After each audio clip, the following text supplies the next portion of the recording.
Allah wa malaikatahu yusalluna 'alan nabi ya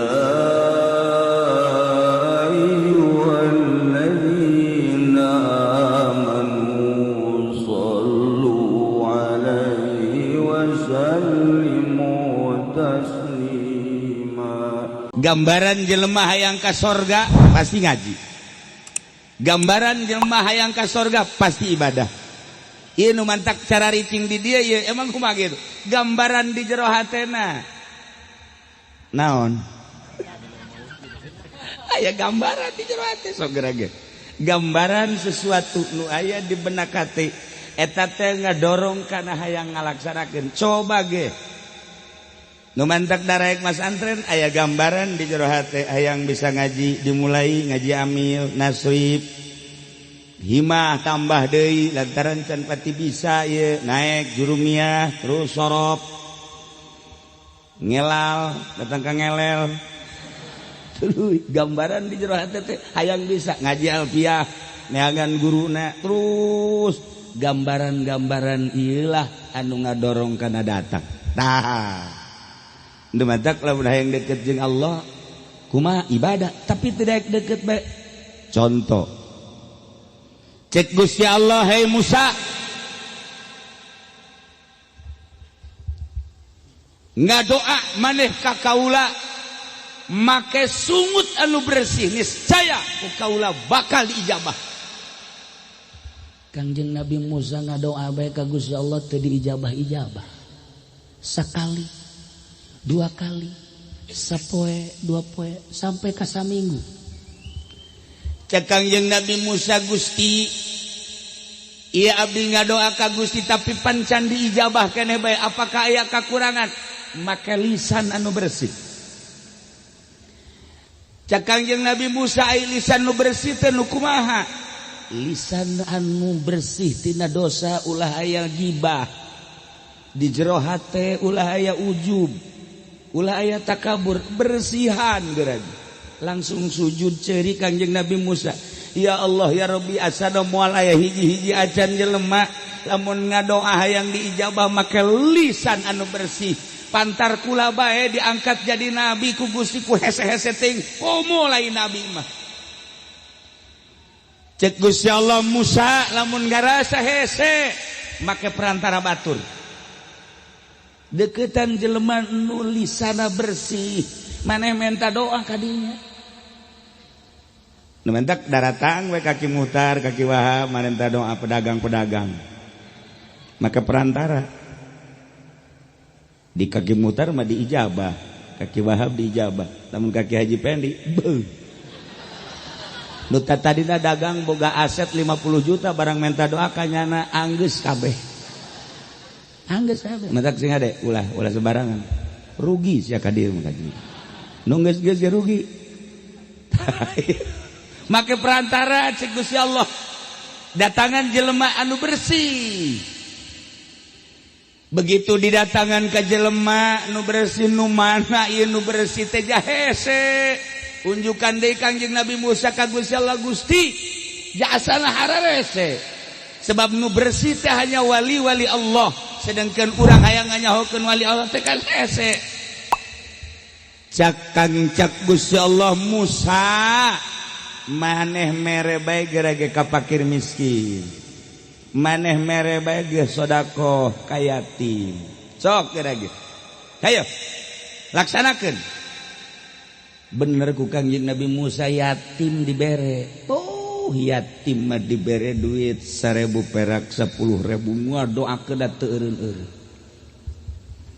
yatim mah dibere duit 100.000 bae 100.000 geus teu kicep-kicep masyaallah mudah-mudahan eta Ki Wahab dipanjangkeun umurna beuh eta Ki Wahab mudah-mudahan dibere gagah bae dibere bisa kawin deui otar neretet bae teh yatim yatim neretet bae liwat Haji Pendi teu mere saya tak Haji Pendi mudah-mudahan teh ku galedeg yatim coba ge fakir lah asal dibere urang muzaharah ka Banten mere boro-boro gede mere boro-boro 1000 perak ngadoakeun ge mudah-mudahan panjang umur sing bisa ka Mekah nage 100 kali. Umur ge 100 tahun. Nggak ngejek trek bet. Sap ngan 1000 dak mun dibere 100.000 ngadoa ditangkap aya. Ieu Kangjeng Nabi Musa dibere konsep ku Gusti Allah. Bere fakir miskin, bere yatim piatu. Coba ge, nyana ngadoakeun teureun-eureun, sedengkeun jelema makan bosenan. Lamun ngadoa sakali teu dijabah, 2 kali teu dijabah, 3 kali teu dijabah, haju geungesan bae. Tapi yatim piatu jeung fakir miskin, lamun kurang dibere ulah gede. Leutik bae ngadoakeunna terus bae. Haju nyana mah, haju nyana nanti ngomong bae, ai Mang Haji Wahab teh Ki Wahab encan ka dieu deui. Emang kunaon? Sing panjang umur sing ka dieu deui. Aya ge eueuh Ki Wahab aya ge aja pendi teh ku galedeng. Geus kitu bae nya ge. Aing sakunaon lok merek. Nya nama koret merepet dur-dur pet. Apa parah teh mah? Kan aya koret doang, aya koret merepet, aya koret dur-dur pet. Eta kan parah tah.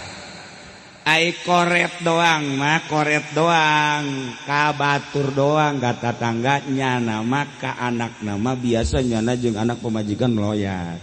Eta ngaranna koret. Aya koret merepet maka tatangga ka batur henteu ka anak ka pamejakeun ge henteu. Eta ngaranna koret merepet. Nah, mun boga salaki ka pemajikan tilok mere ka anak tilok mere eta ngaranna koret merepet. Aya deh koret merepet dur pet. Terakhir tamata boro-boro jang batur jang nyanan nage hese. Nyana boga duit tapi lamunan ngarokok yang ngarokok neangan nu boga rokok minta aing. Oh, di Belaraja mah aya di Cisoka. Tah eta ngaranna koret merepet dur pet. Nyana aya biasa meuli es padahal mah duit boga. Kieu bedek dibelikeun hook lah cekeun teh. Kebe neangan batur nu meuli engke menta. Nah, nu kos kitu ngaranna koret merepet dur pet. Nah, ieu asana siga deui ieu. Asana aya nu kitu. Ulah nanya ieu mah asli. Tah, ieu Kangjeng Nabi Musa dibere konsep urang ngadoa ka Gusti Allah kudu bersih lisan jeung bersih kolbu. Dilanjutkeun ku Kangjeng Nabi, cek Kangjeng Nabi urang ibadah ka Gusti Allah nomor kahiji kudu boga ilmu. Moal beres lamun teu boga ilmu, neangan ilmu jang ibadah ka Gusti Allah moal aya di sakolahan. Dek neangan rukun wudu di SD moal aya. Dek neangan rukun salat di SMF moal aya. Dek neangan ilmu maca kitab di sakola moal aya kajen kumaha aya naga di pondok pesantren. Jang ibadah ka Gusti Allah di pondok pesantren sageusna boga ilmu ngalaksanakeunana kan kudu bersih lisan bersih kolbu. Jacak Kangjeng Nabi aya jelema salat sageusna salat rapih jasa ti mimiti wuduna datang ka salat rapih tetapi di jero kolbuna lain menghadap ka Allah hayang kaalem ku kabogohna salat eueuhna naon. Jelema salat rapih jasa salatna mun loba jelema angel salatna tapi lamun loba jelema mah cepet jasa contohna sia ye mun salatna nya mah kos kitu lamun aya jelema duha ge 24 rakaat masyaallah tahajud ge beurang peuting asal loba jelema tapi lamun jelema tilok duha tilok tahajud ieu lain salat siksa ilmu aya ngalaksanakeunana henteu bersih kolbuna teu jadi ibadah. Sieun urang lamun kadinya sieun sok geura teu jadi ibadah sama sekali. Seluruh ibadah urang salat tapi lain menghadap ka Gusti Allah aya kadua henteu lillah hayang kalem lah ku tatangga hayang kalem lah ku mitoha hayang kalem lah ku makhluk eueuh naonan salatna. Urang zikir sakitu ngegecrek bae zikir. La ilaha illallah, la ilaha illallah, la ilaha illallah. Sia zikir bae naon? Hayang naik pangkat. Naon. Dadan. Sia maca izqala de naon? Melet aing. Melet satu lah kalau mau ngomong nyeri hate aing. Naonan paling geus ituna bae meureun puyeng nu dipeletna. Dia lamun kenal lamun teu nyana nu puyeng. Eta kos kitu nanaonan. Salat nanaonan lamun teu lillah. Zakat nanaonan lamun teu lillah. Haji nanaonan lamun teu lillah. Puasa nu ku urang bakal dihareupan sakedeung deui teu lillah moal bisa. Malam yada qaula zur wal amala bihi, jelema nu teu ninggalkeun ucapan jore yakni bohong jeung pagawean anu bohong, falaisa lillah hajah, Allah teu butuheun. Karena jelema ninggalkeun dahar nginumna ngan sakadar lapar hungkul. Mantak sig hade urang tinggal sabaraha deui menurut cek ahli falak qot'i seluruh falak. Sebab 7 darjah 7 aya nu 8 darjah. Aya ge salah sahiji kitab nu genep darjah nu kamari kuku lagi dicaritakeun jatuhna adalah pada hari Sabtu ijtima'na malam Jumat. Di urang bakal aya nu puasa pa Jumat. Di urang ge bakal aya keces bae eta meureun lain kitab atawa salah ngareken. Lain itibana Jumat ngan engke itu naon ngaranna hilal nama malam Sabtu. Cek ahli falak qot'i hisab qot'i Sabtu. Adapun ru'yat tunggu pemerintah. Geus kajen teh urusan pemerintah. Urang mah ngalaksanakeun puasana sing hade sebab puasa teh tapa. Lamun urang puasana sarua jeung Kangjeng Nabi, sarua jeung para sahabat, sarua jeung para aulia Allah, engke urang dibere bobotoh. Bobotohna dibere Lailatul. Urang ge nyaho ngaran doang teh Lailatul Qadar. Nyaho ngaran doang heseng mangge Lailatul Qadar teh heseng. Sebab naon? Kudu tapa udah dahar tina nginum tina jima. Di samping eta horeng napaan mata, napaan celi, napaan irung, napaan sungut, napaan leungeun, napaan suku. Ulah dipake maksiat, Allah bakal mere Lailatul Qadar. Inna anzalnahu fi lailatil ispada Arafah. Ngagenyai Lailatul Qadar teh bejana ngagenyai bejana. Mantap kula greget jasa ka Haji Pedi. Aduh, tadi ningali Lailatul Qadar di mana? Di Puri. Pas mana Lailatul Qadar di Pura? Aya awewe putih ping-pingna ngongkong. Ngagenyai kita. Atuh kolot-kolot bloon budak. Bloon ieu mah. Kos kitu Lailatul Qadar jurig teh mah. Abnormal. Ya Allah. Tah. Seperti kos gitulah lumadak mimiti urang dengan ilmu jang ibadah ka Gusti Allah ayana di pondok pesantren. Lumadak ketika aya jelema ngadirikeun pondok pesantren kula mah masyaallah terenyuh hate ketika lempang ti dieu terus lempang ka Jawa Tengah ka Jawa Timur ningali adegan pondok pesantren walaupun santrina 5 10 20 hate terasa bungahna luar biasa. Ieu nu sabenerna menu asli mah sanajan pondok pesantren modern ge henteu salah ngan nu asli jasa eta. Nu asli jasa mah eta. Kadeleuna mah kiai teh garala, kadeleuna mah kiai. Kiai teh lamun kapanggih jeung jelema manggihan jelema nu keur main gaplek galak kiai. Goblok teh budak gaplek malulu. Hai, menang teh sia. Menang sit aing. Tawa lain kiai taman tas eta. Gimana lain kitu atuh kiai mah.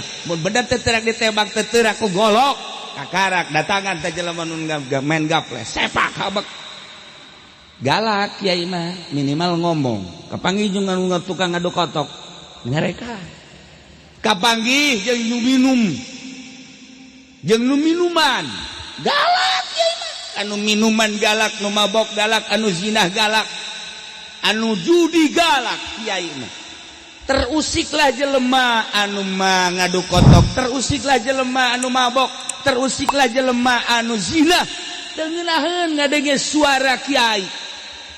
Teu ngeunaheun. Padahal hakikatna mah eta kiai teh lain sakadar nyarekan sanyarekan-nyarekana. asli nama sia teh ieu ka neraka ulah ka neraka hayu ka dieu sia ka dieu ulah sok adu kotok beta mah ka neraka hayu jadi kiai eta sebenarnya mah galak teh ngajakan ka sorga teu kahartikan ku urang goblok teh budak endahan mabok bae eureun sia mabokna galak eta kiai padahal mah kiai subutna galak teh keur ngajakan ka sorga keur ngajakan ka sorga sia lamun ku aing diantepkeun ngan jahanam sia kiai galak eta ngajakan ka sorga bata Kanjeng Nabi ngajak ti mimiti lalaunan naik rada keras naik datang ka keras naik datang ka perang kadeuleuna mah perang cek Kanjeng Nabi kaula padahal mah kaula teh keur ngajakan ka sorga melalui perang kadeuleuna bukula teh galak jasa ka jelema padahal mah keur ngajait jelema supaya ulah ka neraka kula diturunkeun ke alam dunia pitah nyalametkeun manusia-manusia ku cara kula sorangan menang ti Gusti Allah mimiti lalaunan nu bisa alhamdulillah henteu naik deh datang ke perang aslina keur ngajakan ka sorga diajaklah ku Kanjeng Nabi urang titah ka sorga jalan ka sorgana Al-Quranul Karim hudal linnas dilanjutkan ku ari ilmuna ku para ulama salat jalan ka sorga nu mantap kiai ngajakan salat bae hei salat hei salat eta teh keur ngajakan ka sorga sebenarnya mah hiji pendi ge di mana gitu salat sia salat ke masjid nyana kos gitu nyana es calo nyana calo salat tilok ngasihnya tilok berjamaah dongeng nah hiji pendi berjamaah salat aya nyana mah berjamaah mun jadi imam aing bagianana ngamamung ke heula aing eta kos kitu mah teu jadi ibadah jadi jahanam dak mun hayang nilai sosok jahanam ieu tah sia de jadi ieu Kanjeng Nabi teh dititah ngajakan umat ka sorga jalan ka sorgana salat jalan ka sorgana zakat jalan ka sorgana haji jalan ka sorgana ieu ku ari puasa urang mah ku ari ieu mun nyaritakeun puasa kan geus teu aneh dah tu sapira puasa komo santri mah santri mah puasa anu dijempingkeun sagala jemping nya mah atuh pokona magrib teu buka nya mah terus bae lamun puasa pelet kos gitu kan jemping santri nanaonan nyaritakeun puasa di santri teu karasaeun tapi lamun di lembur nyaritakeun puasa aduh nya urang puasa deui nya aduh asana eungap jasa ye puasa di lembur mah kos gitu deui boga anak dua yang puasanya ngap kurang emang saya teu kuat puasa aing mah lain teu kuat puasana pamajikan ge nu taun itu encan lunas bajuna iya kuat dek puasa deh pasti geridit deh kan puyeng aing nggak pemajikan aing tak eta kos gitu tak puas jadi indikator bersihkan puasa do batak hutang-hutang nu keur ieu pamajikan nu encan lunaskeun ku ari abeng engke ngamimitian deui hampang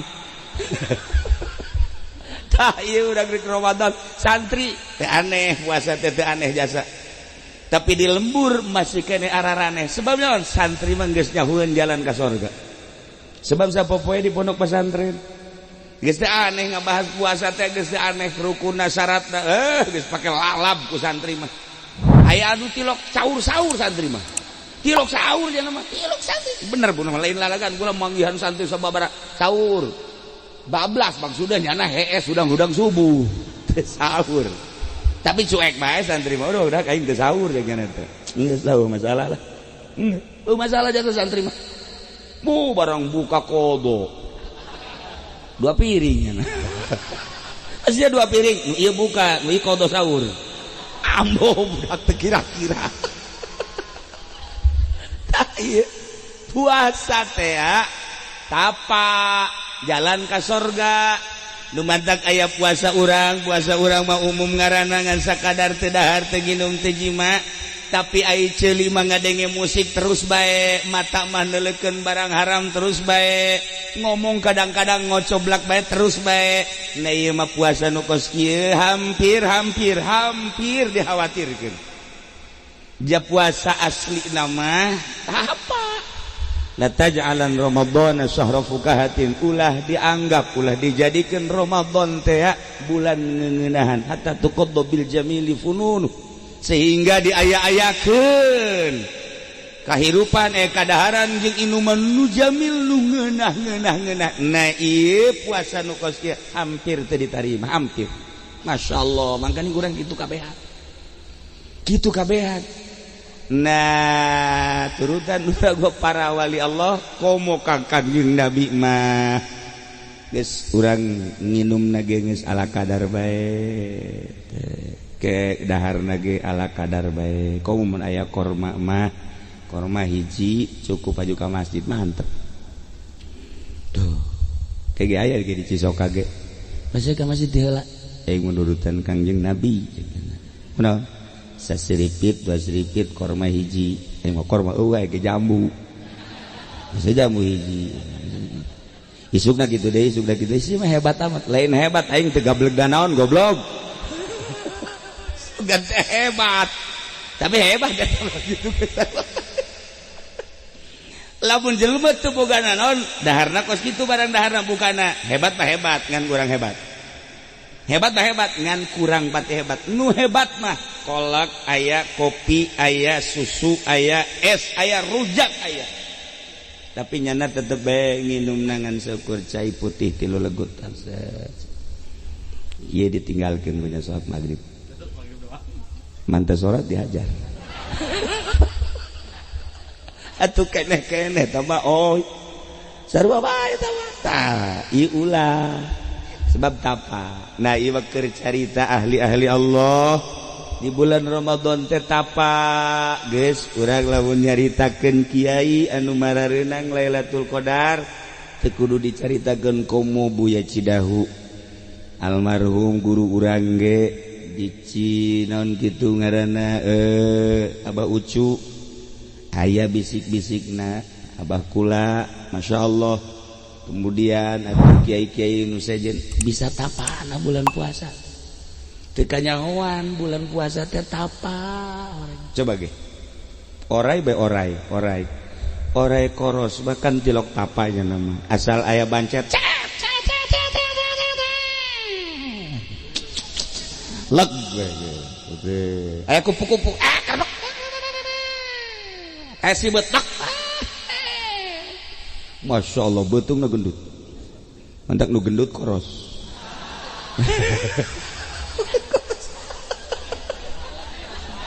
aya bae suku jelema ya kujada digegel pak dikencengkeun pak oi ora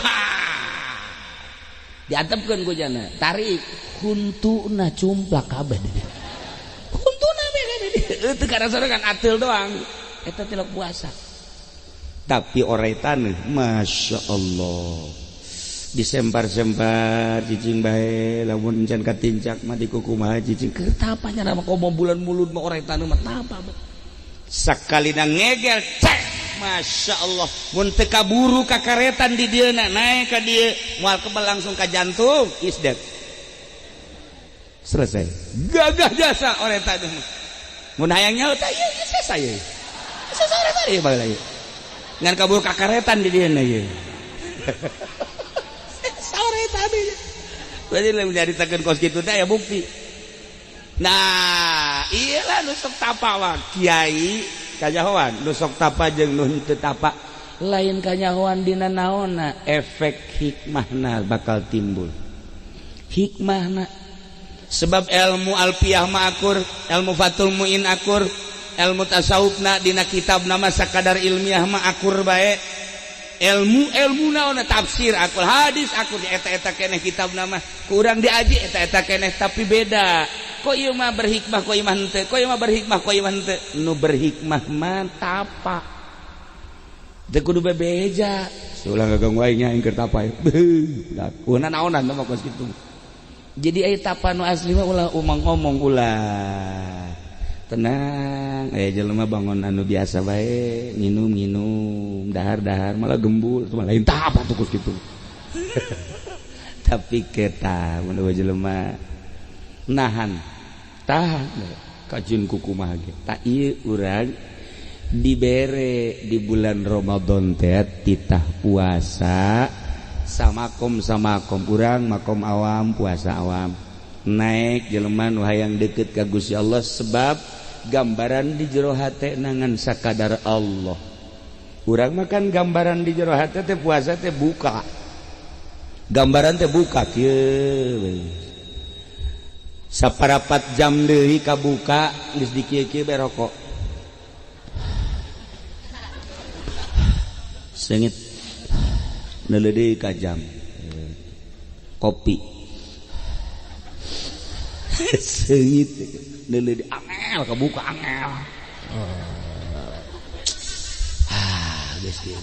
Dideuleuh deui punyana tuh lalai geus kaluar can lalai.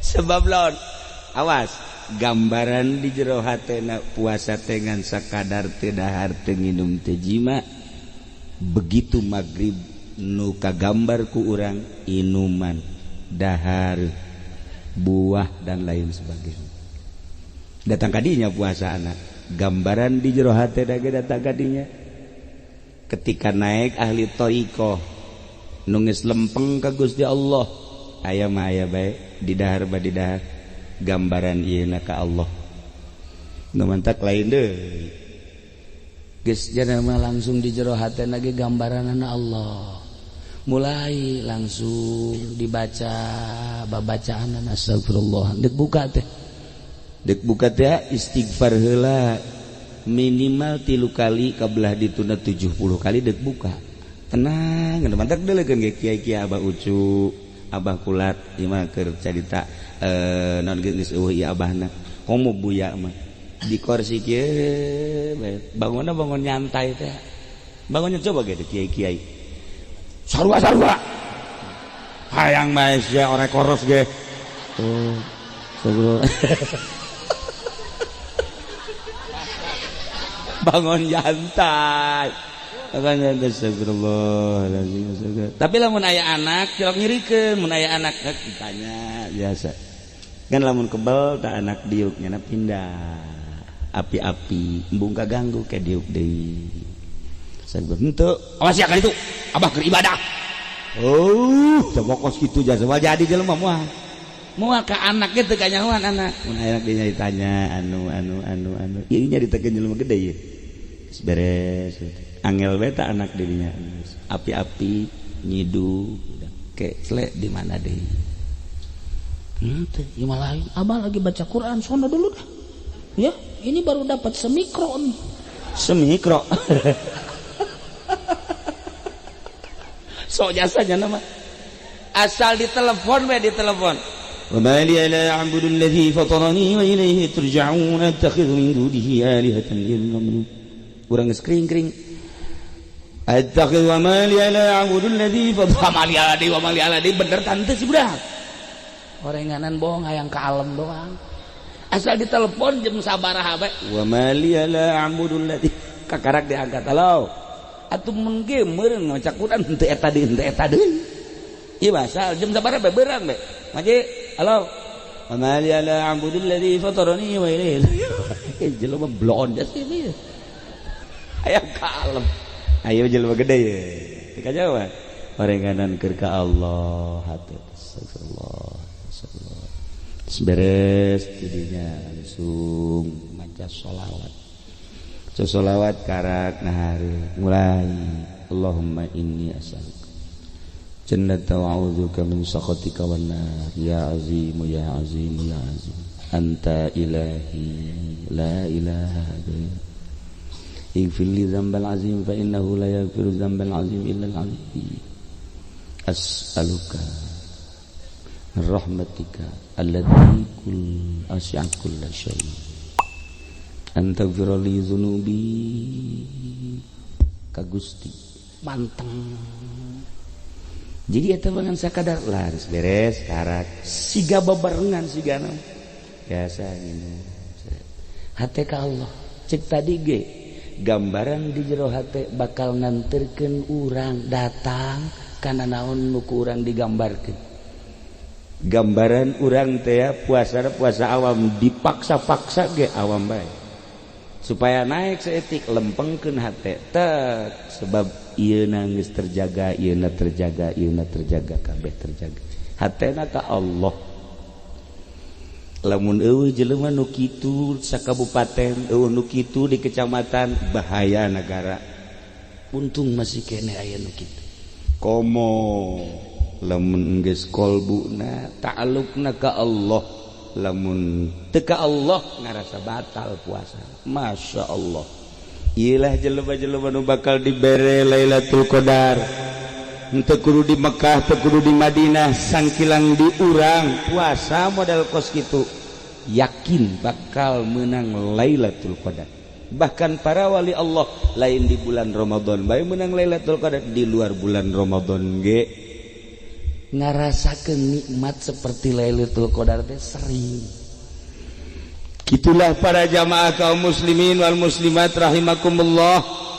Sing hade urang ibadah di pondok pesantren neangan ilmuna. Sanggeus di pondok pesantren menang ilmu ngalaksanakeunana supaya lempeng ka Gusti Allah, neanganlah ahli Allah. Neangan ahli Allah urang moal bisa. Urang moal bisa maca Alfiyah lamun henteu babarengan jeung ahli Alfiyah. Urang moal bisa maca Fathul Muin lamun teu babarengan jeung ahli Fathul Muin. Urang moal bisa maca Bukhari lamun henteu babarengan jeung ahli Bukhari. Urang moal bisa ibadah ka Gusti Allah lamun teu ngabarengan ahli Allah. Moal bisa. Urang hayang deukeut jeung Allah hese. Sakumaha ceuk Kangjeng Nabi Musa. Padahal atuh babari sebenarnya hayang deukeut jeung Allah mah. Ente deket jeung Habib Lutfi, deket jeung Habib Lutfi, lain lalagaan Habib Lutfi teh ngarendeng ente jeung Habib Lutfi. Pan Habib Lutfi mah kana ka Allah bae. Atuh berarti kan urang deket jeung Allah. Bener teh? Nah, eta prinsip eta deketan ahli Allah, ngarendeng jeung ahli Allah. Urang teh keur ngarendeng jeung Allah sebenarnya. Mantap kula rugi malam ieu ngarendeng ieu ahli gaple atuh eta. Aing ngarendeng jeung jurig sebenarnya ieu mah. Yang tunjuk ka tukang. Kumaha ngarendeng da sok geura. Ente ngarendeng jeung ahli korupsi. Berarti kan ente ngarendeng jeung setan. Ente ngarendeng jeung pamalingan. Atuh ente ngarendeng jeung juri. Ente ngarendeng jeung ieu geus mun tadi teh. Tadi. Naon gara? Ente hayang ngarendeng jeung Allah hese rendengan ahli Allah. Mantak di zaman sahabat, di zaman Kangjeng sahabat ngadareun ke Kangjeng Nabi, cak Kangjeng Nabi ulama ieu teh teu kapisah antara kura jeung Gusti Allah, dicari umat. Bahkan hayang bajuna, bahkan hayang sagala rupana ku sebab naon hayang deukeut jeung Allah. Kabelah dieuna para wali Allah. Gambaran lain lalagaan urang hese ka Allah bersanding jeung ahli Allah. Kieu we urang deukeut ka jeung Allah sebab di jero hatena aya Allah. Masya Allah. Eta konsep urang hayang bisa geura geus sapoe dua poe bareng jeung ahli Allah bakal kena faed urang. Kabeleteran lain deui rarasaan sebab aya nur ilahi. Urang deukeut jeung cai, kapetelan cai, tiis-tiis bae mah aya. Kapetelan urang jeung entuk jeung minyak, kapetelan minyak jeung ahli Allah moal kudu kebal 1 menit 2 menit sajam 2 jam bakal terasa ka urang sinar ilahi. Sebab naon? Di matana aya Allahan, di ceulina aya Allahan, di leungeunna aya Allahan, di irungna aya Allahan. Allah eta teh sinar-sinarna bakal nyulusup ka urang. Gitulah para jamaah kaum muslimin wal muslimat rahimakumullah. Teangan ilmu di pondok pesantren jang bakal hirup ka Gusti Allah. Naon hartina boga banda loba ai di akhirat bakal disiksa. Naon hartina boga jabatan anu luhur di dunia di akhirat bakal disiksa. Eueuhna naonan sebenarnya di bos-bos, di bapak-bapak, di komandan-komandan di dunia ai di akhirat horenganan dibeulem nanaonan. Teangan ilmu ieu pondok pesantren supaya nyaho bag-bagan ibadah geus nyaho takribna riyadna fatul muinna kabelah dituna jang makena encan meujeuhna lamun encan ikhlas. Teangan ahli Allah teh ahli ikhlas.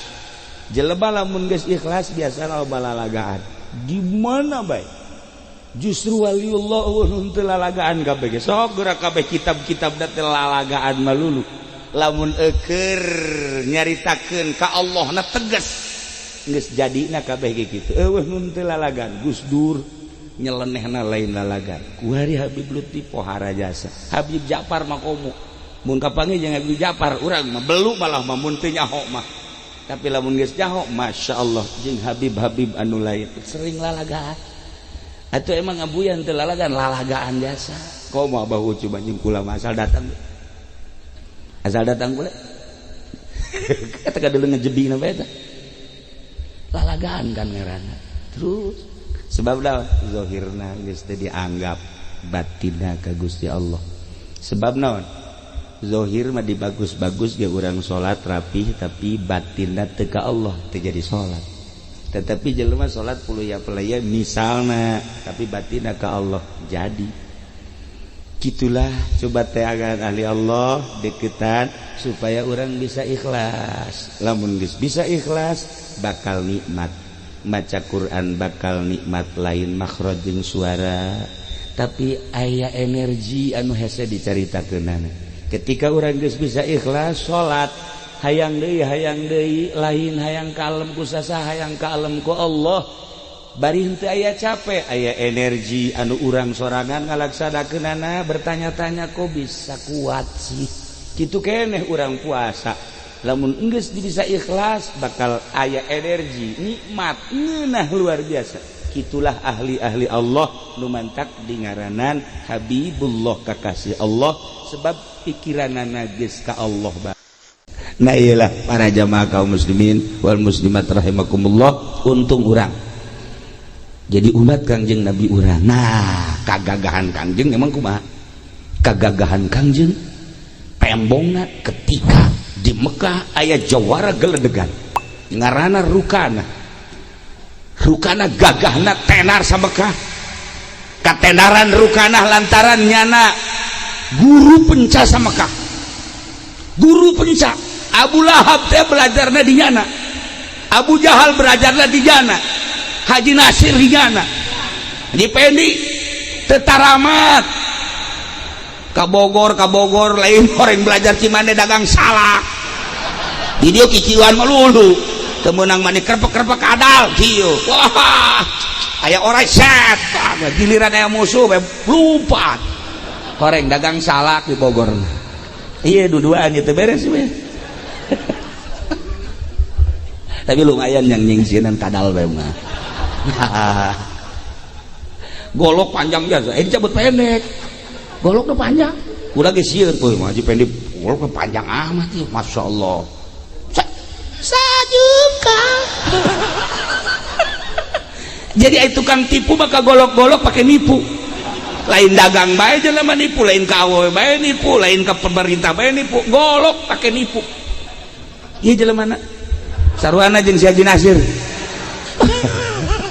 kula geus saget boh hebat hati golok masyaallah kula kan osok didele-dele golai buatan mana golok yuk maksudnya paranti kalapa apa ke suluh apa paranti gelut kan kanyawan orang dicabut ya set inna lillahi wa inna ilaihi raji'un potong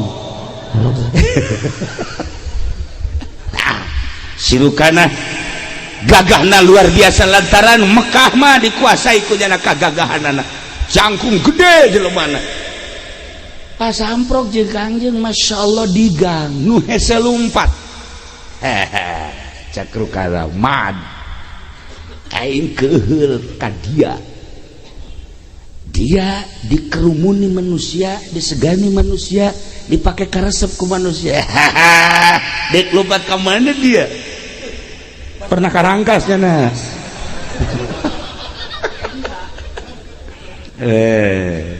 balik ngaran dia itu poteskeun dia tinyawa dia kain ngaing guru penca di Mekah eueuh nu tah nyahoeun ka ngaing kagagahan ngaing geus nyahoeun kabeh Abu Jahal Abu Lahab anak buah aing ayo sia di ka mana lompat cek Kanjeng Nabi hayu urang adu kekuatan ngalawan dia. Ayo sok kurang adu kekuatan. Saha coba nu eleh. Wow, eta kirukanah langsung ninju. Pereutna geus segede kalapa. Rukana, Masya Allah. Asana lamun jeung Haji Pendi mah teu kudu gelut, dikiekeun pae. Tah ku gagak langsung balepak bae. Haji Nasir mah kena angin ada ngagulibes. Gagaknya sarukana tenar. Jawara geledegan, Masya Allah Karim. Kanjeng langsung ningali permainan Rukana, tenang Kanjeng. Begitu leungeunna datang ke Kanjeng, cekal ke Kanjeng.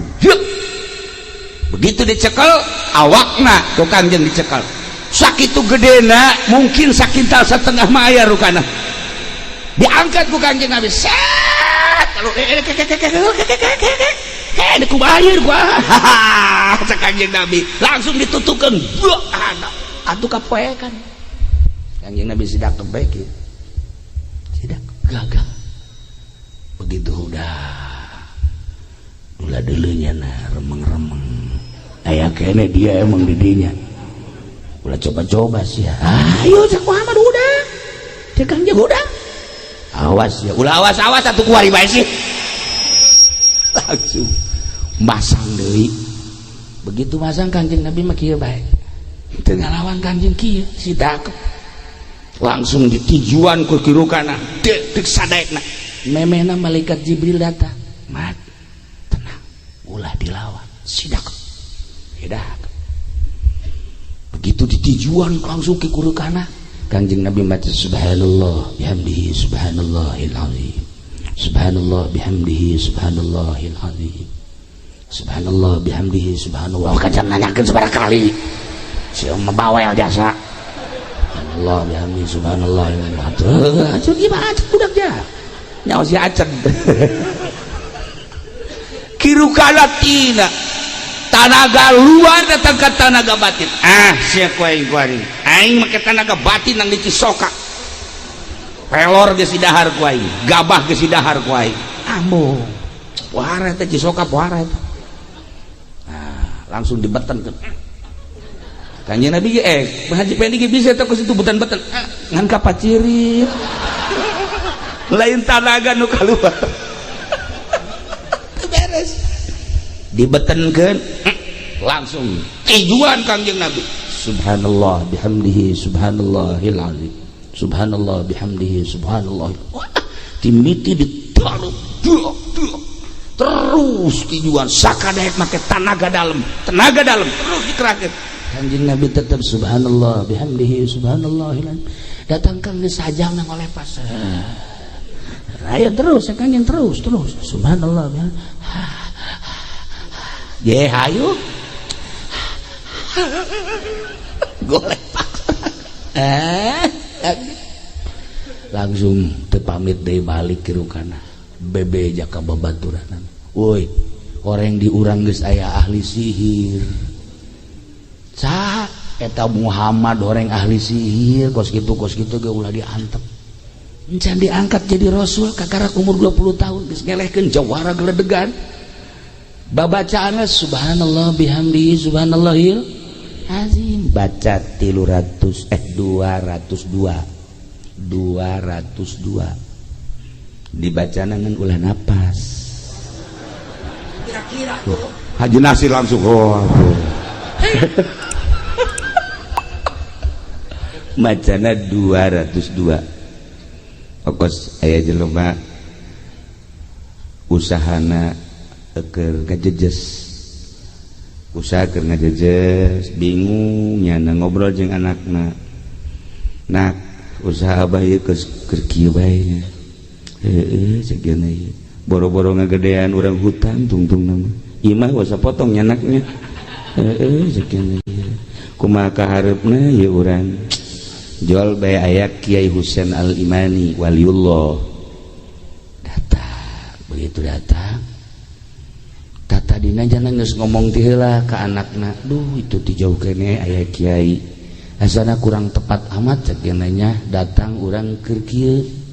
lain embung mere jeung lain teu hayang ngahargaan, tetapi urang keur riweuh datang sasalaman ngomong kieu teh Kiai Husein, sebenarnya mah kedatangan kula kurang tepat lantaran atuh lah sakumaha nu tadi diobrolkeun jeung kadangnya ti jauh kene wali mah nyahoan mentek sing hade wali mah nyahoan nyana beureum banget nah beureum banget tetep jujur urang ka imah ulah bingung-bingung cek Kiai Husein Al-Iman hari hayang maju mah baca bae di surat Al-An'am, surat Al-An'am sasurat baca ngan pelebah ayat wa rabbukal ghaniyyu dzur rahmah baca 202 wa rabbukal ghaniyyu dzur rahmah wa rabbukal ghaniyyu dzur rahmah wa rabbukal ghaniyyu dzur rahmah artina pangeran anjeun teh nu maha sugih tur ngabogahan kadeudeuh rahmat baca 212 tah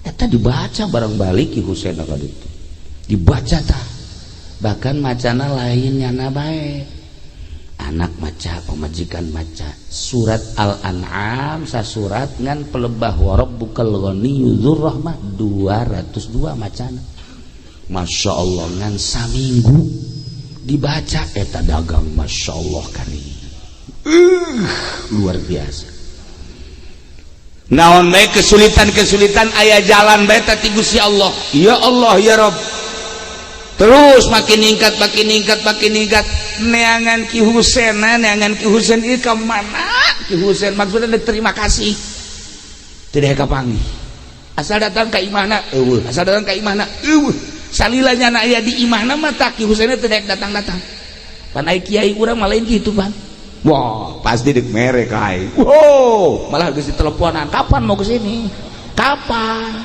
udah ada kerasanya belum kiai tolol sama kiai kos gitu mah kiai aya kuari kiai na ge aya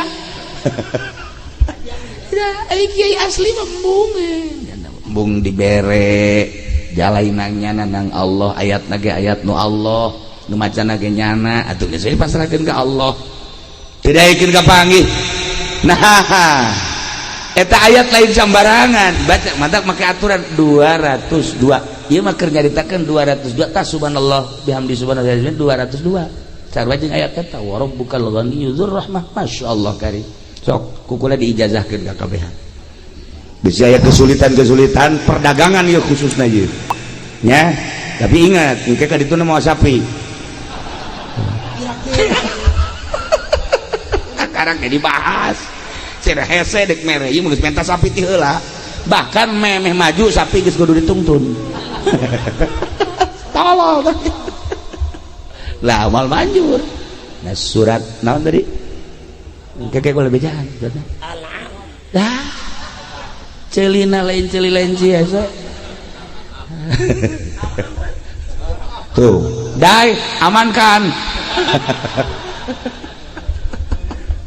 iya kari nah iya ge maca subhanallah bihamdi subhanallah 202 ngan ulah napas teu kuat cenah ge sakuatna datang ka mana urang ulah napas subhanallah bihamdi subhanallahil azim subhanallah bihamdi subhanallahil azim subhanallah bihamdi subhanallah sabaraha tak kuatna engke 10 20 kuat eureun barakat deui tai Kanjeng Nabi datang ka rukanah ngaleh-leh teu kuat nah tenar kahebatan Kangjeng kagagahan Kangjeng kasep aya di Kangjeng ganteng aya di Kangjeng gagah aya di Kangjeng pinter aya di Kangjeng cerdik aya di Kangjeng wah segala aya di Kangjeng aduh awewe lapar neuleuh Kangjeng seubeut ku kasep aya jelema geus 2 penting teu dahar asal neuleuh Kangjeng ya Allah seubeut urang coba keur seubeut neuleuh Haji Pendi lapar urang keur seubeut neuleuh Haji Nasir belu ai lapar bantu kan belu bahasa Jerman ya Allah ya Rabbi Kangjeng masyaallah hingga mun kudu dicaritakeun mah lobalah awewe anu pagedrug jeung awewe deui lobalah wanita-wanita anu pagedrug ngan kulantaran Kangjeng Nabi mah naon kitu ngaranna embung diperebutkeun ngadoa lah Kangjeng ka Gusti Allah ya Allah ya Rabb abdi teh hamba Gusti dibere kasep dibere ganteng dibere sagala-galana lain nu abdi nu Gusti abdi dilahirkeun ka dunya ku Gusti teu ngaku-ngaku abdi mah ulah jadi fitnah ka kasepan abdi ulah jadi fitnah ka gantengan abdi sakumaha fitnah kasep nu dibawa ku Kangjeng Nabi Yusuf dulur kula sakumaha ganteng nu dibawa ku Kangjeng Nabi Yusuf dulur kula jadi fitnah sehingga dulur kula nu ngaran Yusuf ka penjara sanggeus di penjara loba fitnah-fitnah nu lain amankeun abdi Gusti supaya ulah jadi huru-hara ka kasepan teh ti harita ka kasepan Kangjeng mastur sehingga tenang tentrem neuleuh kasep tapi teu jadi fitnah Kangjeng kasepan Kangjeng jeung Kangjeng Nabi Yusuf bakal tembongna engke di surga Kangjeng Nabi Yusuf eleh ku Kangjeng Nabi urang ngan teu jadi fitnah di dunyana tenang tentrem urang dari pendi kan kasep tapi tenang tentrem maksudna teu kahayang teu naon datang ka embung urang leuleuh beungeutna ge datang ka embung urang gitulah Kangjeng Nabi urang ya Allah ya Rabb kasep Kangjeng teh nah iyalah Kangjeng membawa rahmat maksudna kumaha besi aya nu can apal bahwa pangeran teh Allah Kangjeng Nabi diutus rahmatna terus ke kampung urang sehingga urang nyaho pangeran teh Allah besi can aya apa can aya nu apalin bahwa nabi akhir zaman teh Kangjeng Nabi rasul terakhir teh Kangjeng Nabi rahmat Kangjeng Nabi nyorot ka Tangerang khususna umumna ke saantero urang apal ku ari nabi urang nabi akhir zaman la nabi ya ba'di cek Kangjeng besi aya anu bodoh kasorot ku rahmat Kangjeng ulah datang ka bodoh kan aya jelema bodoh salat ya kan nu bodoh momal beres aya jelema bodoh tapi teu daek ngaji begitu ngalah wudu pas ngalah wudu cairna kurang pas ngejirna endek ngumbah suku nu kenca eueuh cai bodoh kan akhirnya tetep baiknya ada sholat ke masjid begitu sholat dengke sholat ada dengke di kalur ke hiji Allah dengke Allah sabelah maksudnya iya doang menapak nih ente lo ditaranyakan gue nasihan kan di sholat teknik nanya sih tak kunaon sih dengke Masya Allah gak aya ge lamun aya huru hara di lembur ya di lembur besi aya nu hajat besi aya nu hajat wow aya golek aya naon urang dek nurunkeun hujan kan salat 2 rakaat tapi salatna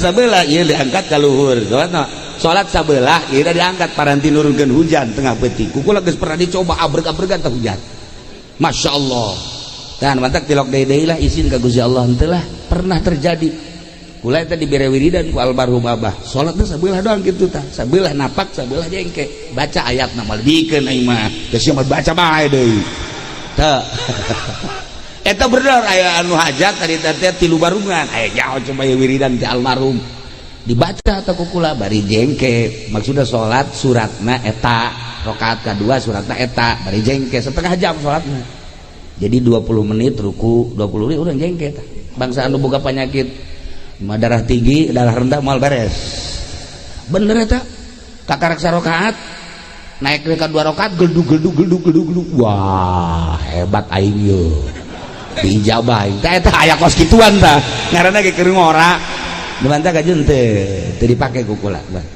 paling ge paranti lamun hujan doa dibaca ku kula pernah Rabbi firli wali walidaya kan eta lamun hujan eureun pernah hari Haji Pendi diturunan kan ku kula hajat Haji Epi ber caknya na ieu doa ti kiai dibaca ku jan Rabbi firli bangkaning bareng Rabbi firli wali walidaya warhamna kamarwan eta hujan makin gede Haji Epi geus kieu bae bisa doa kiamat teh kira teh mendang pisan nanti kiai coba teruskan Rabbi firli wali walidaya warhamna terus boh tenda hiber cak Haji Epi geus ulang doa geus ulang doa lah bahwa ieu mah acak-acak pacak-acakan kabeh barangnya teu ngadoa eureun teh hujan atuh malam eta nya jeung Haji Nasir diusir teh balik sia tenda aing acak-acakan teu bebeja isuk ka kula itu Ki doa teu banjur hadiah heula teu henteu ya teu beres bentar guguruna kudu make kukudang nyaman teu kukudang ya dasar ceuli lenci nah ya salat isya beula ieu dikaluhurkeun kabeh kaget aing ditanya coba beres salat ditanya sia salat kunaon eta tadi ih ulah sok ulah tanya salat bae sih cenah teh lain kabehan di jaduan apa kayak sih masih jam mah hiji aing wudu cenah teh di keran pas di kumbah ieu eueuh caina mantep teh ditapakeun lain tolol sia mah eta karana bodoh supaya kasorot ulah bodoh bae ieu lah rahmat Kangjeng nyorot set atuh bebeja sia kasaha tah mantep aya rahmat Allah masyaallah ulah bodoh-bodoh teuing hakos aya deui nu bodoh jelema ditugaskeun jadi imam begitu ditugaskeun jadi deuk imaman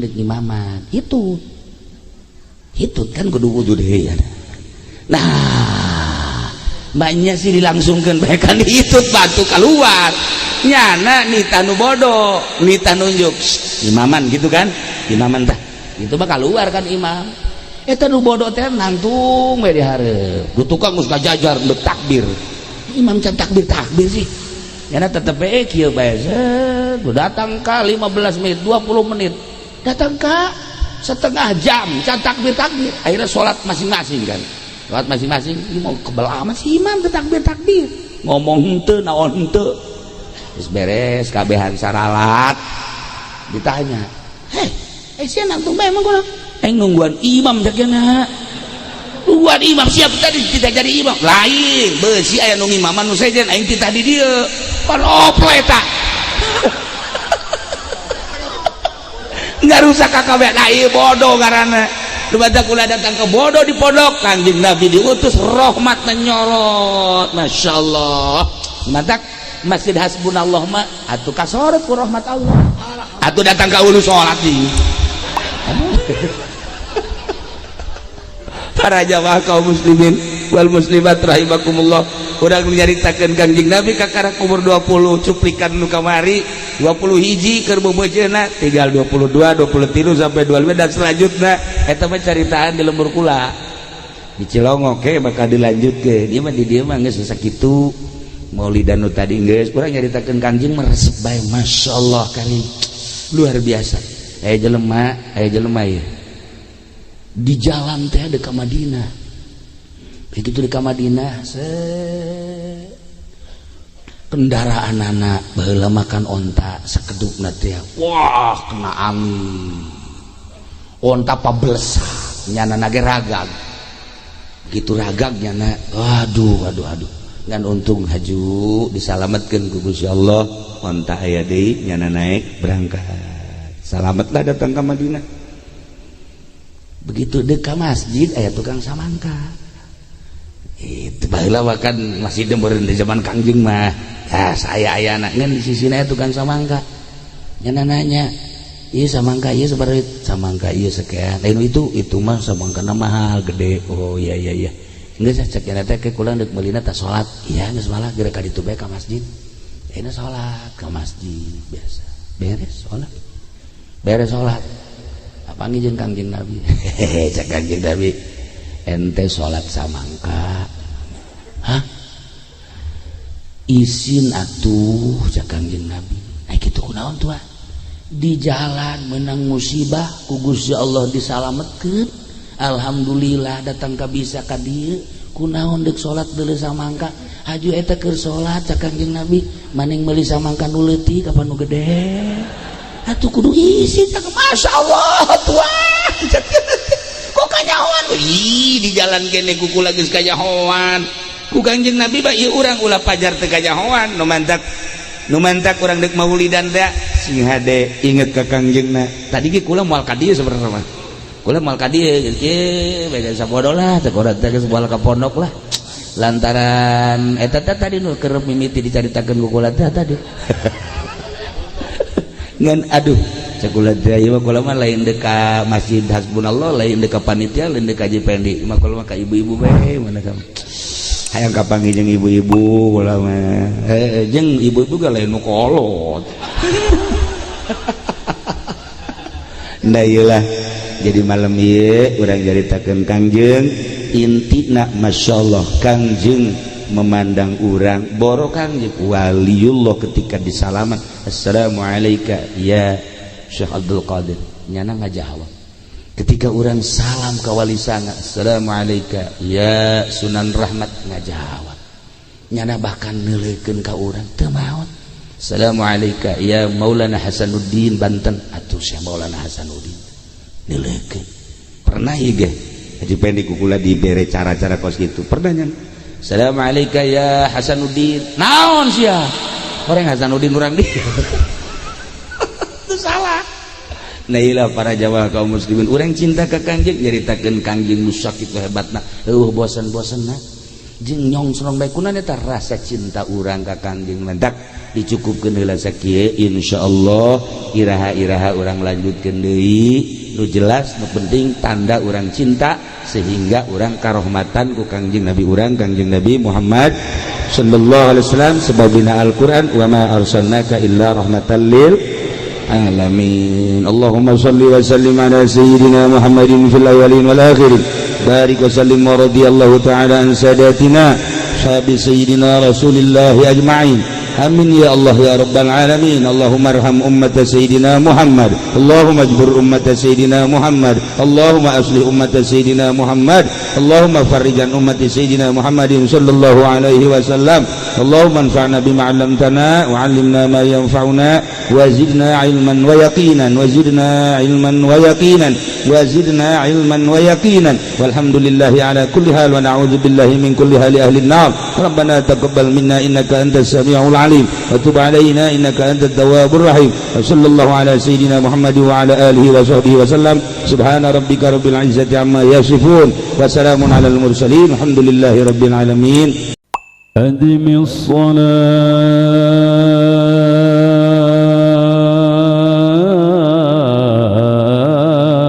على الحبيب محمد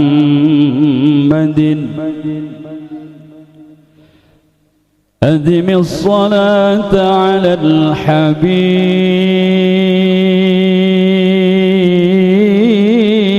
الحبيب محمد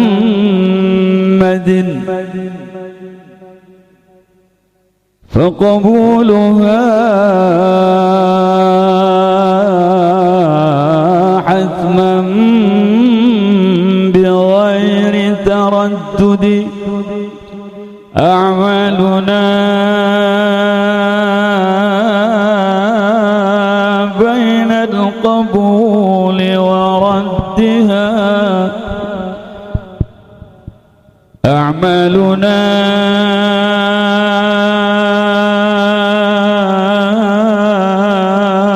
بين القبول وردها إلا الصلاة على الحبيب محمد يا رب بالمصطفى بلغ مقاصدنا واغفر لنا ما مضى يا واسع الكرم محمد سيد الكونين وثقلين والفريقين من عرب ومن عجم يا رب بالمصطفى بلغ مقاصدنا واغفر لنا ما مضى يا واسع الكرم نبينا الأمير نهي فلا أحد أحد أبر في قول لا منه ولا نعمي يا ربي بالمصطفى بلغ مقاصدنا واغفر لنا ما مضى يا واسع الكرم هو الحبيب الذي ترجى شفاعته لكل هول من الأهوال مقتحم يا ربي بالمصطفى بلغ مقاصدنا واغفر لنا ما مضى يا واسع الكرم مولاي صل وسلم دائما أبدا على حبيبك خير الخلق كلهم يا ربي بالمصطفى بلغ مقاصدنا واغفر لنا ما مضى يا واسع الكرم محمد سيد الكونين وثقلين والفريقين من عرب ومن عجم يا ربي بالمصطفى بلغ مقاصدنا واغفر لنا ما مضى يا واسع الكرم نبينا الأمير نهي فلا أحد أبر في قول لا منه ولا نعمي يا ربي بالمصطفى بلغ مقاصدنا واغفر لنا ما مضى يا واسع الكرم هو الحبيب الذي ترجى شفاعته لكل هول من الأهوال مقتحم يا ربي بالمصطفى بلغ مقاصدنا واغفر لنا ما مضى يا واسع الكرم مولاي صل وسلم دائما أبدا على حبيبك خير الخلق كلهم